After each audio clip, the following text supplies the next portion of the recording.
नहीं चलेगी, नहीं चलेगी। वोट चोर, गद्दी चोर, वोट चोर, गद्दी चोर। पहले हम गोरों से लड़े थे, आज हम वोट चोरों से लड़ रहे हैं और देश के गद्दारों से लड़ रहे हैं। बैंकों का पैसा ये चुरा रहे हैं, विदेशों से पैसा लाके अपना काम कर रहे हैं। 10-10 लाख रुपए भी 10-10 बांटे। जब मनरेगा आया तो उसका विरोध करा, जब आधार कार्ड आया उसका विरोध करा, कंप्यूटर आया तो उसका विरोध करा। जो कुछ नहीं करते वो सिर्फ नाम बदलते हैं। मोदी जी नाम के वजीर आजम है, इसलिए टोटल नाम ही नाम बदल रहे हैं। इनका मकसद है कैसे भी करके सत्ता पाई जाए और ऐसे कानून बनाए जाए जहां ये जातिवाद फैला सके, जहां ये नफरत फैला सके। कि ये मोदी जी जन्मी क्या हैं?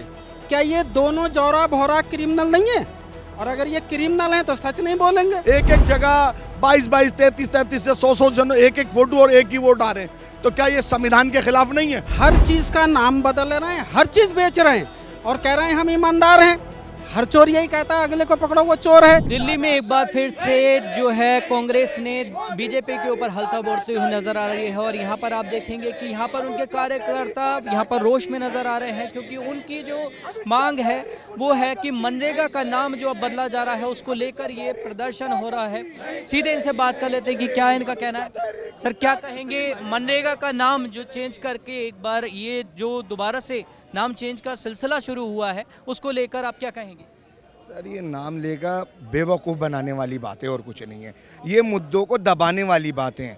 अब देखिए ना, कोर्ट ने कितनी तगड़ी लताड़ लगाई है इन लोगों को। जो माननीय सोनिया गांधी जी पे, राहुल गांधी जी पे इन्होंने आरोप लगाए थे, उन्होंने बेदाग कर दिया। मतलब ये हर मुद्दा दबाने के लिए सीएम ले लो, रेखा गुप्ता ले लो, इतनी वातावरण प्रदूषित हो रहा है, उसको दबाने के लिए कुछ ना कुछ ये नया मुद्दा ले आते हैं और कुछ नहीं है। सर आप क्या कहेंगे, ये मुद्दा कोई नया नहीं है, ऐसे नामों का सिलसिला चलता रहा है, कभी बाबर रोड पे पोस्टर लग जाते हैं। अब जो है मुद्दा जो है ज़मीनी हकीकत होती है, उसमें जो है लोगों से जुड़ा हुआ होता है और चीज़ें बदलती हुई नज़र आती हैं। लोगों का तो कुछ नहीं होता लेकिन नामों का एकदम हो जाता है। पहले तो मैं देश की जनता का नमस्कार, देश की जनता को नमस्कार मेरा। और मैं देश की जनता से एक चीज़ ये कहना चाहूँगा, 12-11 सालों से लगातार राहुल गांधी उनके परिवार को ये लोग परेशान करते रहे, ईडी सीबीआई इनके जरिए। उसके बाद सुप्रीम कोर्ट का आज डंडा चला, इनका कल परसों के बाद डंडा चला और सुप्रीम कोर्ट ने साफ कह दिया, कोर्ट ने ये कह दिया कि ये सारी चीज़ें बेबुनियाद है, इसको लाना गलत चीज़ है, ऐसी ऐसी चीज़ें ना लाई जाएँ। और दूसरा रही नाम बदलने की बात, इनको आज़ादी से पहले भी गांधी जी से प्रॉब्लम थी, आज़ादी के बाद भी गांधी जी से प्रॉब्लम थी। तो ये चाहे जो संघ है, संघ परिवार है, जो ये आज जो बीजेपी की सरकार अटल जी के टाइम पे चलती थी, वो अटल जी, ये इस टाइम पे आज संघ की सरकार चल रही है। और संघियों को हमेशा गांधी जी से नफरत था। बात गांधी परिवार की है, बात उसकी नहीं है। बात देश के हित में कोई भी कार्य करता है, अगर देश के हित में कार्य होता है तो उससे इनको नफरत है। सबूत के तौर पे आपने देखा हो, जब मनरेगा आया तो उसका विरोध करा, जब आधार कार्ड आया उसका विरोध करा, कंप्यूटर आया तो उसका विरोध करा। ये ऐसी संस्थाएं हैं जो कोई भी चीज़ गरीबों, मजदूरों, किसानों और युवाओं और बेरोजगारों के लिए जो योजनाएं लाई जाती हैं उसका ये विरोध करते हैं। जब ये सत्ता में आते हैं उसको कई गुना छेड़छाड़ करके, बदलाव करके जनता के ऊपर थोपते हैं ये। और आपने देखा होगा अभी फिलहाल में इन्होंने वो SIR का मुद्दा इन्होंने कैसे कर रखा है।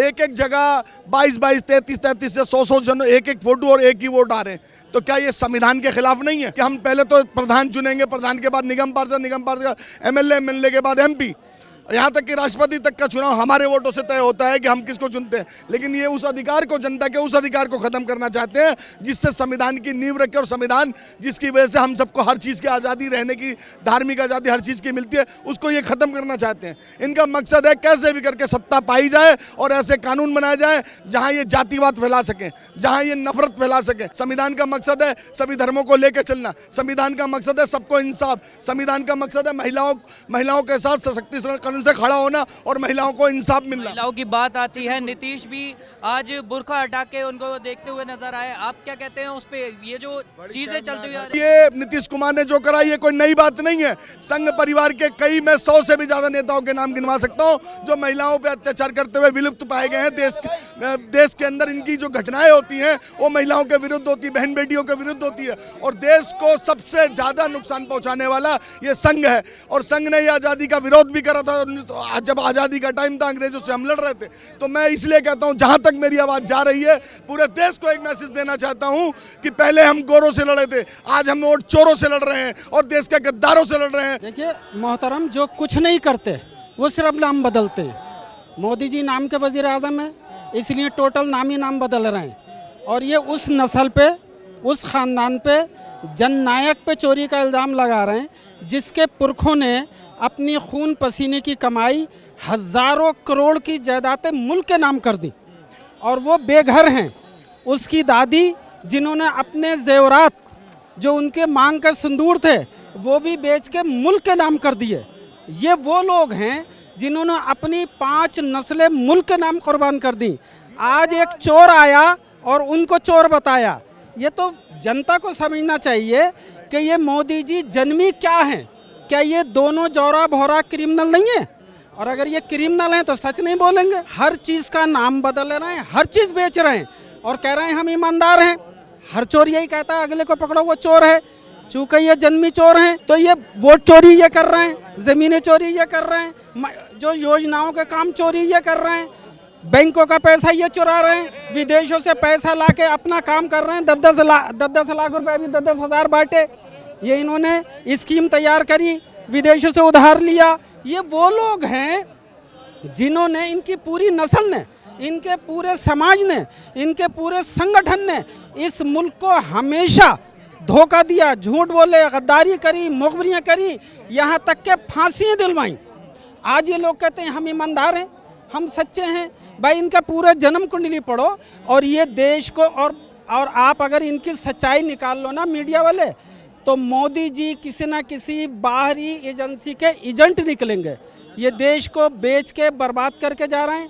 आने सारी एजेंसियां सरकार की प्राइवेट कर रहे हैं, बाद में ये प्राइवेट एजेंसियों से विदेशों को बिचकाएंगे।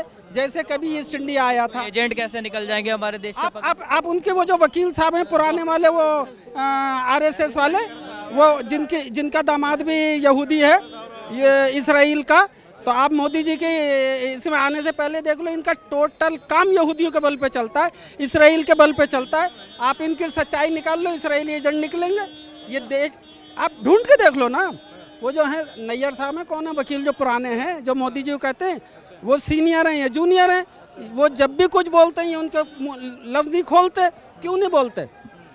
मोदी जी कोई भी अगर कुछ कह दे उनके खिलाफ वो जेल पहुंच जाता है, पुलिस पहुंच जाती है। राहुल जी ईडी के चक्कर लगाते रहते हैं, उनके खिलाफ क्यों नहीं होता?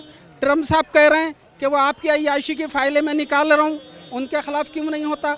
भाई आप जन्मी चोर हैं, ये जन्मी क्रिमिनल हैं।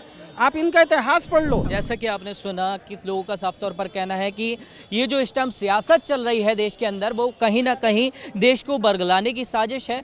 जो चीज़ें करी जा रही हैं, एक दूसरे के ऊपर आरोप थोपे जा रहे हैं, चोरी तक के आरोप लग रहे हैं, लेकिन वो जो हैं वो सिरे से क्या है? कांग्रेस का इतिहास उठाकर देख लीजिए और बीजेपी का इतिहास सिरे से रखिए तो कहीं ना कहीं हकीकत कुछ और निकलेगी। आपकी क्या है इस पर राय, हमें कमेंट कर जरूर बताएं। कैमरामैन सुमित के साथ नवदीप शर्मा की रिपोर्ट, दिल्ली। आप देख रहे हैं नेटरिक न्यूज, साहस सच कहने का।